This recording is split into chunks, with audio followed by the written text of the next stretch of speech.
Hi உறவுகளே! எல்லாம் என்ன பண்ணுறீங்க? சாப்பிட்டீங்களா? இப்போ தாங்க வேலைய முடிச்சுட்டு ரூமுக்கு வந்தேன். ரூமுக்கு வந்தோனே ஒரு விஷயம் பார்த்தோனே ரொம்ப ஷாக் ஆயினேன். என்ன விஷயம்னா, வீட்ல இருக்கும்போது 2024ல வந்து ஃபோட்டோ எடுத்தது வந்து இன்னிய டேட்டு தான் எடுத்தேன். ஸோ, அந்த ஃபோட்டோ வந்து எனக்கு மெசேஜ் மாரி வந்தது. இந்த மாரி இந்த நாள்ல வந்து நீங்க அந்த ஃபோட்டோ எடுத்தீங்க அப்படின்னு மெசேஜ் வந்துச்சா, என்னடா இது ஃபோட்டோ புதுசா நம்ம செல்லுக்கு வருது. யார்ரா அனுப்புறாங்க? ஓப்பன் பண்ணி பார்த்தா இந்த மாரி விஷயம். அதுக்கப்புறம் சரி நான் பஹ்ரைனுக்கு வந்து எத்தன நாள் ஆகுது? நீங்க எத்தன வருஷம் ஆகுது பஹ்ரைனுக்கு வந்து? எந்த இடத்துல இருக்கீங்க? அப்படின்னு சொல்லிட்டு இப்போ ரெகுலரா நம்மளுக்கு அதே கமெண்ட்டா தான் வந்துட்டுருக்கு.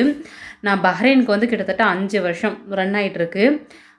எத்தன நாளுன்னு கேட்டா 1612 நாளு. 2021 அக்டோபர் மாதம் 17ஆம் தேதி நைட்டு கிளம்புனேன். 18ஆம் தேதி இங்க ரீச் ஆயிட்டேன் பஹ்ரைன்ல. ஸோ அன்னிலேருந்து இன்னைக்கு கவுண்ட் பண்ணா கிட்டத்தட்ட 1612 நாளாவது நான் பஹ்ரைனுக்கு வந்து. வெற்றிகரமா நாள் போயிட்டுருக்கு.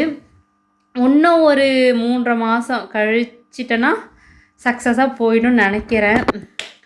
ஸோ நல்லபடியா போகணும்னு நான் வேண்டிக்கிறேன். எனக்காக நீங்களும் வேண்டிக்குங்க சரிங்களா? அதுக்கப்புறம் ஈத் வந்து சீக்கிரமா ஸ்டார்ட் ஆக போகுது. நாளைக்கா நாளான்னைக்கான்னு தெரியல. ஸோ அது வேற ஃபங்க்ஷன் வேற ஸ்டார்ட் ஆக போகுது. கலகலப்பா இருக்க போகுது. இதில் வேற கூடு வேற பூஜை வேற நடக்க போகுது. அந்த பூச்சி என்னன்னு உங்களுக்கு தெரியும்னு நெனைக்கிறேன். So okay. இந்த வீடியோ பார்க்குறவங்களுக்கு ரொம்ப நன்றி. சிக்கும்.